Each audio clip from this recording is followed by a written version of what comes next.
Joe Rogan and Daniel Cormier have ignited a major discussion in the MMA community after drawing comparisons between Tom Aspinall and Alex Pereira, two dominant forces and champions in their respective divisions. Fans everywhere are now wondering what might happen if these two powerhouses ever faced off. Many have even described Tom Aspinall as the most complete heavyweight since the peak of Stipe Miocic's career. Rogan saying that he is supporting the idea of Pereira versus Aspinall. We know Aspinall will do it. He already tried at 300. We know Pereira will do it. He has a chance to set history. Champ is not likely to ever happen to any of us. Again, there's a really big population that wants to see John Jones versus Pereira. There's a really big population that would rather see John Jones versus Aspinall. The winner of Ankalaev Raychik is going to take on Pereira. Okay, whatever your level of excitement for that is going to be. It still does not equal how badly you would like to see Pereira taking on Tom. The announcement of what Pereira and Tom are going to do, or if we're going to get Pereira and Tom together, that announcement is going to come prior to Raychik and Ankalaev fighting. And if you like this idea, and you know the power of social media, turn it up. Even though that fight's not going to be for 6 months, now is the time to get that fight made. Tom Aspinall was saying that he thought you've gotten favorable matchups until you ran into Ankalaev, and the result kind of proved he was a bad matchup for you. I'm just curious if you think that is fair or an unfair analysis, and just your response to Tom. Yeah, you know, we're talking about the biggest organization in the world. I'm a guy who comes from kickboxing. I had no grappling experience, literal experience in MMA, and we're talking about the highest level of the sport. So if you were to put the worst guy in the UFC against me, I would be at a disadvantage. So that makes no sense. We obviously fought on the same card, me and him. Never met him before, never. He was quite frosty when I met him. Definitely not a happy chappy, do you know what I mean? I spent a bit of time together. Obviously there's a language barrier and stuff. He doesn't really speak English that I'm aware of, at least. We went and did the press conference. We sat next to each other. He was literally, I was here, he was there. Got off the press conference, and my dad said, "Oh, how was it?" I said, "Do you know that Alex Pereira?" He said, "Yeah." I said, "He thinks he can beat me, you know." And my dad was like, "What do you mean?"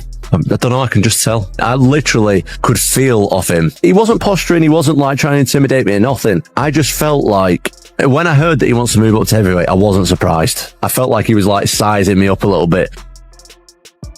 And for you, are these two, like, are you interested in Tom at this point? Is he in your thoughts as well?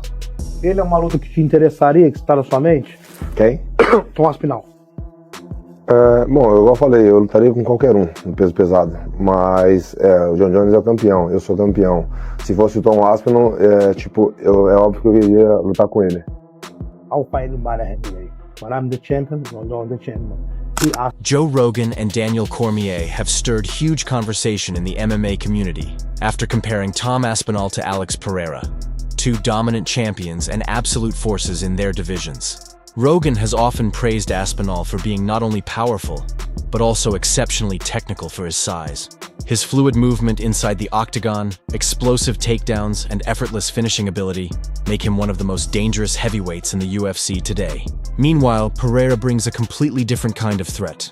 Precise, composed, and ruthlessly calculated.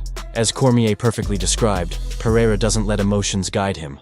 He fights with patience, precision, and complete control. Just touching on Pereira as well, how do you actually feel you would match up? Well, the bell would go, and I'd run across, full blast, and rugby tackle him. Got one very reliable takedown that I do. If you watch my fight with Arlovski, the spear, it's undefeated in training. Problem is, when you do it, you nearly knock yourself out, so I don't do it that much. So once you've speared him, then what happens? Hopefully I knock him out just with that. It's funny you should say that, because I see in the pictures when I'm like staring at him. Yeah. If you watch me at any event, I'll stand and stare at the flyweights like that. Really? Yeah, not because I'm not trying to intimidate them, because I really enjoy studying people's psychology before the fight. But I don't know, he's got business to do at light heavy, you know what I mean? He's just lost his title in a tough fight. I think that Ankalaev remains to be a really tough matchup for him. Let's see if he gets through the next one, because in my opinion, Magomed Ankalaev doesn't get enough respect. Like, the guy has run through everybody, and he just beat a long-standing champion. And he should be given respect in his own right for being a champion. And I think that it's a tough fight for Alex. It's definitely a fight that Alex can win. We've seen him, you know, how powerful he is and stuff. But I think as far as his move up to heavyweight, I'm only speaking if I was in his position, I'd want to get that one back. When you watch the second Pereira Adesanya fight, he was getting to his calf again. Yeah, Israel's like, God damn it, he's getting me again. He's so good at hiding it. He stands like this. Mm-hmm. He's got this like weird way of standing where he's almost kind of square to you. And when he kicks, he just throws the leg. Yeah. So the shoulders don't swing. There's none of this stuff. It's just thump, thump. It's not as hard as he can hit you, but it doesn't matter. It's as quick as he can hit you and as sneakily as he can hit you. And he's hitting that same spot again and again and again. One mistake against Alex Pereira, and it's game over.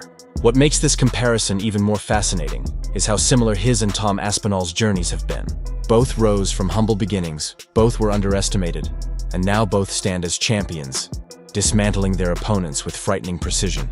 Joe Rogan once described them as apex predators ruling separate food chains. And if either man ever decided to move up or down in weight, it could set the stage for one of the greatest super fights in MMA history.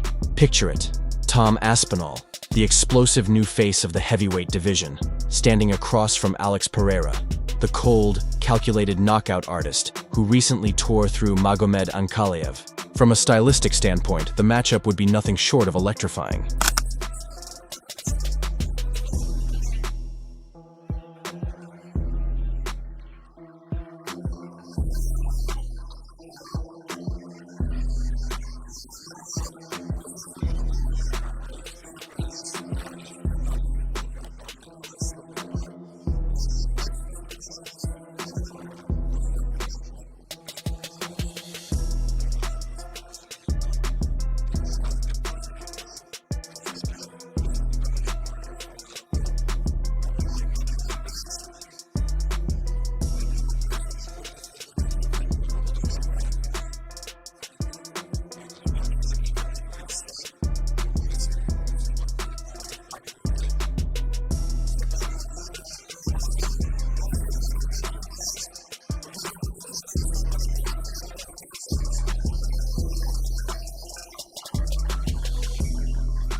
We just saw domination. I was very surprised in that position. He did a very good job of covering. Pierre is trying to hit him, and Pierre is using some energy, and they're blocking. A very obvious talking point as we go to match number 3. You've got another option to go to Prohaska, who's not only 0-2 against Pereira, he lost both rounds that he fought tonight. If Ankalaev can't have a rematch now, when can he? He's the only guy that beat Pierre, so getting a win over Pierre doesn't give him a rematch. But that's the kind of domination it was. I don't disagree with this. I have never seen this. It was truly a remarkable moment. You do not lose a contest and 6 months later redo the same contest and flip the script the way that Alex Pereira did to Ankalaev. I've never seen anything like it. I've never even heard of anything like it, and neither of you. I'm challenging you. I read all the comments. Tell me of something that you've seen. Oh! Oh! He got close. Look at him behind the black light. Oh, he got him where he wanted him. He's not f***ing around. Holy shit. He's not f***ing around. Look at it. Look. Oh, he's on. He's on. Nah, I know it. I see the eyes. Look at the eyes. Oh, he's going. He has to go orthodox. He has to go orthodox. Bro, he's on. Bro, yeah. Nah, that's quick, bro. Oh! Oh! Bro, he's on. He's on. Oh! Go. Finish it. Find your shot. Find the shot. Yeah, but find the shot. It's over. It's soon. Go, Herb. Yeah, on top. That's it. It's over. Ow! Sham. Tom Aspinall's speed, wrestling, and control on the ground would clash perfectly with Alex Pereira's razor-sharp striking, counter-precision, and elite fight IQ. As Daniel Cormier noted, while Aspinall could dominate once the fight hits the mat, Pereira's knockout power makes every moment on the feet a potential threat. That's why fans are divided. Some believe Aspinall's relentless pace and athleticism would overwhelm Pereira if he moved up to heavyweight, while others think Pereira's timing, accuracy, and ability to find that one perfect shot could give him the upper hand, even against a larger opponent. Joe Rogan described this matchup as the ultimate clash between technical brilliance and raw physical dominance. Both fighters embody a new era of champions who don't just win. They evolve, adapt, and find ways to impose their will on anyone standing across from them. With Pereira hinting at a move to heavyweight and Aspinall already ruling the division, this dream matchup no longer feels out of reach. Even Dana White has admitted that if it happens, it could be one of the biggest fights in UFC history, possibly even headlining a historic card alongside John Jones. The only question that remains is, who would prevail? Would Aspinall's power and grappling prove too much? Or would Pereira's precision and counter-striking turn the tide in an instant? One thing's certain. As Rogan and Cormier agree, no matter the weight class, these two are among the most dangerous fighters alive today.